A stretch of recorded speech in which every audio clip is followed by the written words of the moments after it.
আমরা গসাগু কিভাবে প্রাথমিকভাবে আমরা গসাগু নির্ণয় করবো সেটা একটু দেখে নেই।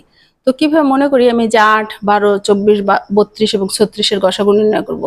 তো আমাকে মাথায় রাখতে হবে যে এই নির্ণয় যে সংখ্যাগুলোর আমি গসাগু নির্ণয় করব তার মধ্যে সবচেয়ে ছোট যে সংখ্যাটা আছে গসাগু হয় সেটা হবে, না হয় তার চেয়ে ছোট তার গুণনীয়ক হবে।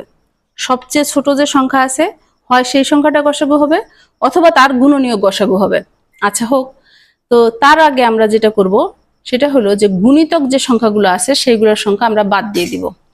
যেমন 8-এর গুণিতক হচ্ছে 3 8 24, 4 8 32, এই দুটো বাদ। 12-এর গুণিতক হচ্ছে 36, 3 12 36, তার মানে এই তিনটা সংখ্যা আমরা মাথা থেকে বের করে দেব, এদের দরকার নাই। এখন আমার থাকলো 8 এবং 12, তাহলে 8 দিয়ে কি 12, 8-এর গুণনীয়ক হচ্ছে 1 2 4 এবং 8, তো সবচেয়ে বড় গুণনীয়ক 8, 8 দিয়ে 12কে ভাগ করা যায় না, 8ও বাদ।